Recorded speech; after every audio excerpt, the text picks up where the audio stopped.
Greetings. Welcome to Junior English. I thought it would only be fair if you got to see what it was that your students see. So this is me. I'm McFaul. Welcome. This is Writing 115, English 5-6.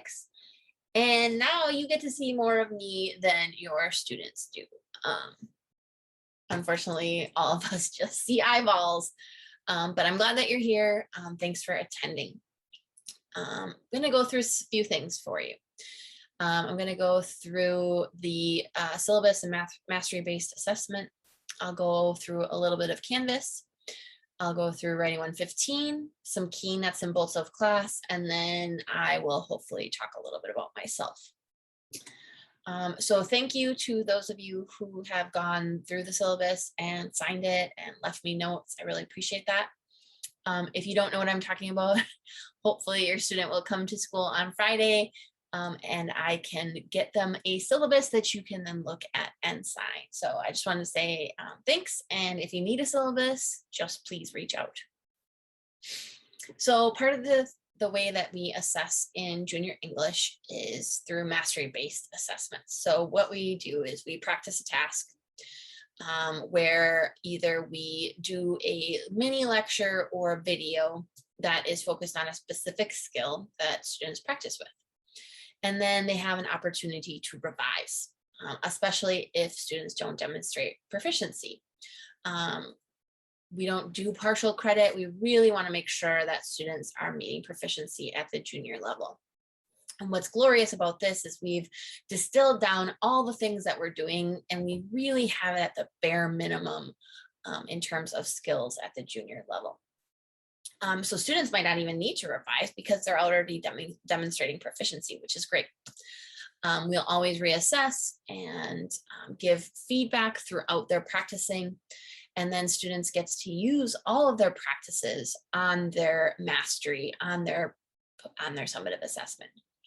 And that's where they show that they have acquired all these skills at the proficiency level. What's great also is even with our summative assessments, we allow for revision, and we actually encourage revision so that students can get the grades that they want. So basically, revision is required until students meet proficiency. Students can also revise if they don't like their grade if they've submitted their work in on time. Now, right now, we're still in a pandemic. We've had very few deadlines that have been hard and fast. And I'm thinking we probably won't start pushing deadlines at least until we hit October. And even then, they can still turn work in. They just might not be able to change their grade with their revisions. All right. If they didn't meet proficiency, they still have to revise until they meet proficiency. Now, Canvas is kind of the bane of our existence because of its inability to connect with student view, parent view, but it's magical in terms of where we can put everything for students. Everything that we do in class is in Canvas for students to access. If a student is gone, they've got family stuff, they can't take it on a day. Everything they need is on Canvas. So they'll go to modules, daily presentations, they'll look for the week and the day that they missed, and everything is there. So that is our third module in our modules page. So let's say I was gone on the 12th of September, I would open up this slide deck and see what I missed and go slide by slide and see what we did in class. So there's no excuse for not being caught up when students return. Obviously, you know, people are sick, so might not get caught up right away, but everything is here for students so that they can be successful, which is the goal. For you and your student to know any missing work that they might have in Canvas, if students click on grades, this is the best place to look for missing and late work. It's also the place that students want to go and look for feedback that they've been given. They just click on grades and they can see all their assignments and then any feedback that they have gotten. But as I've said before, Canvas does not connect with Synergy, which is awful. So it's going to be really important that you know that the grades will only be accurate in Synergy, in Student View, in Teacher View. And I wish that it was different. Feel free to reach out to the district office and voice your concerns, because I agree. It's really unfortunate that they do not communicate with each other. It makes things very challenging. In Synergy, Student View, Teacher View, a 0 means the assignment has not been submitted. I just need a placeholder there because I want you to see, I want students to be able to see, oh, this 0 means I haven't turned it in, so I should probably go check Canvas and check to see what I missed. Now, your students have the amazing opportunity to earn college credit this year for junior English. And it's through Portland Community College, and it's free of charge, and these credits are transferable to other institutions. Basically, the work that they're doing in a high school English class will get them credit at the college level because they're doing college level work. So the application and registration process will begin in early October. Your teaching staff of Blevins, Felk, and myself will walk students through the process. We have our PCC liaison coming in to help them with that process, and more information will be coming. But just be aware of this amazing opportunity for all of the junior students to earn college credit this year. Now, this is our overview. So English 5 is our first half of the year with units 1 and 2. Unit 1, we're setting the stage. We've got introduction rhetoric. That's where we're in right now. And they're practicing with essential elements of effective reading, writing, and analysis. When we move into unit 2, we'll go deeper into rhetoric, and we are going to look at research topics and questions, access academic databases, analyze sources, and they get to create a documentary, which is pretty rad. Unit 3 will be more research, getting deeper into the research. They'll build thesis statements, target specific audiences, and they'll get to perform a potential skit and or make a podcast. It's pretty awesome. And finally, our unit 4 is our synthesis, where they will formalize their research into a final iSearch essay, combining both narrative and academic research-based writing. If there's time, we'll have our unit 5, but we tend to overplan. But all throughout, students will be writing and reading a lot. This is our unit 1. Our unit 1 ends on the 1st or 2nd of November. That is when our summative assessment is due. Students already have this deadline and date. They know this map, and this is the direction that we're going. We've already completed lesson 0 in our foundations. Today, we just finished lesson 1, Intro to Rhetoric and the Rhetorical Triangle. And my B-Day students will be finishing lesson 1 tomorrow. And then we'll move into lesson 2 on Monday and just keep on going. And all these practices will build and lead up to our summative assessment. Basically, everything that we do as a junior English team comes back to these 5 statements. We want our students reading voraciously. We want them communicating effectively. We want them thinking critically, and we want them to question everything, all because we really want students to be the best human that they can be. These 5 things are super important to us, and everything comes back to these 5 things. All of the junior English students are experiencing the same exact thing. The 3 of us are working very closely together. So if you hear Blevins or Felk, just know that one of them is that we're all working together. All 3 of us are the English team for the juniors, all 552 of them. And we are working together to make sure that they all have the same amazing experience here. We want all of our students to be successful. Students will take, but it's really important for our students to know that success takes effort from our students, because even though things aren't easy, hard work really pays off. Doing hard things is how we grow.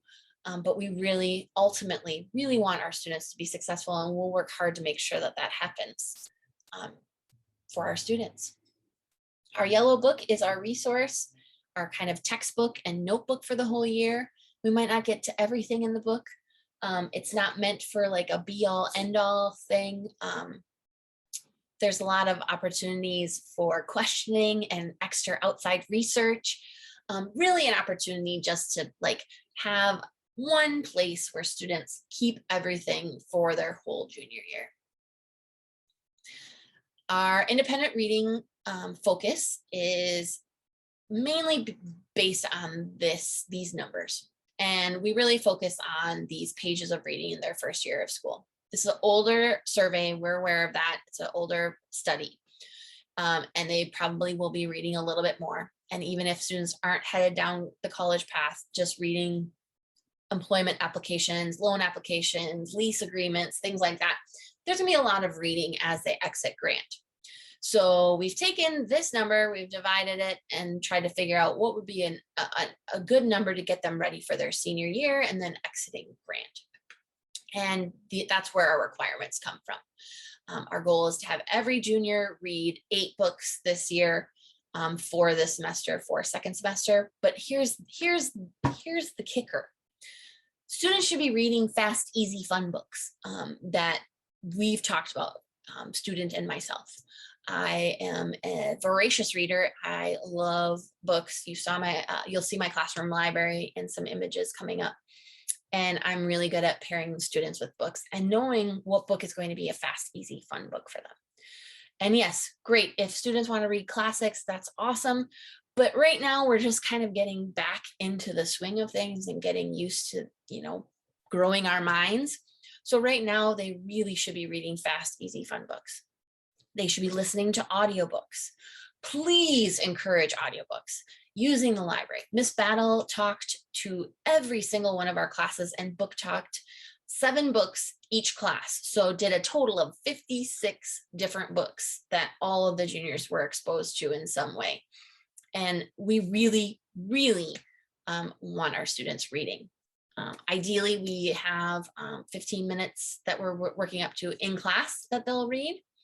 But ideally, students are reading anywhere from 10 to 30 minutes outside of class because we want it to be enjoyable. We want them to be reading fast, easy, fun. Something we really believe in. Our assignment breakdowns are in 3 categories. We have a must do, we have the should do, and the aspire to do. This allows students some choice. It allows us to differentiate, and it gives students their own ownership in their own learning. Our must do are our bare minimum. Every single student needs to complete this task at the bare minimum. This is the barest of bare minimums. Our should do is our high meat. This is like the B level, looking for a challenge, looking to push their writing, grow a little bit more. That's our should do. And our aspire to do is our exceeds. These are the options that really are going to challenge our critical thinking and really push the writing some more. We give these options so that students can make some choices for themselves in their own learning. Our proficiency scale, we're on a 4-point proficiency scale. This is what it breaks down to in terms of a grade. And then this is what students need to do in order to earn their grade. This is all in the syllabus, so please let me know if you have any questions. And since you can't see it in person, I wanted to provide some images for you. So this is our hallway across our classrooms. The 3 junior English teachers are all in a row in the basement. So it's my room and then Mr. Blevins and then Ms. Felk is down at a little bit farther. And these are our posters from our cognitive bias lessons that the students did, and they're pretty awesome. This is our back of our classroom. There are no bookshelves in any of the classrooms, so this is what my classroom library looks like. These are all my own books. I love books. I buy all the books because I love it and I love to give students books. So this is our classroom library in the back of the room.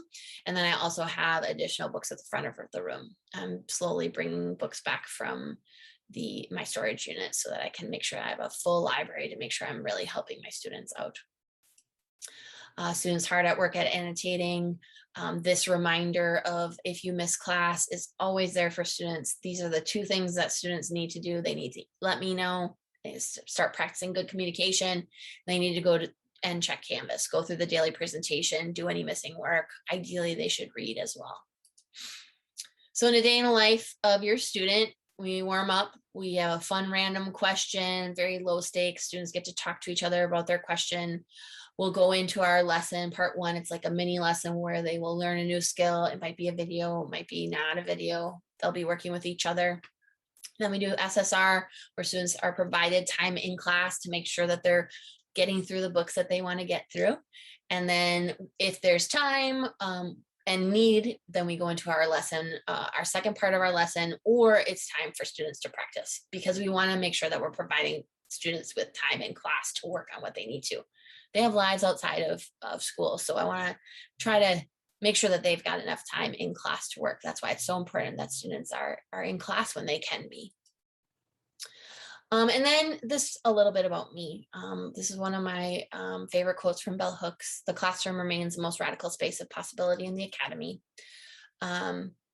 I have been kind of trying to do new things in this pandemic land. And for the past 2 years, my 3 priorities are students' well-being, me and self-care, and fun student selected or driven learning. And you'll notice that throughout our units, students are going to have a lot of choice, a lot of options that about what they are excited about learning about, what they're excited about writing about. And I care about my students being okay. It's really important, and I want to make sure that I'm helping with that.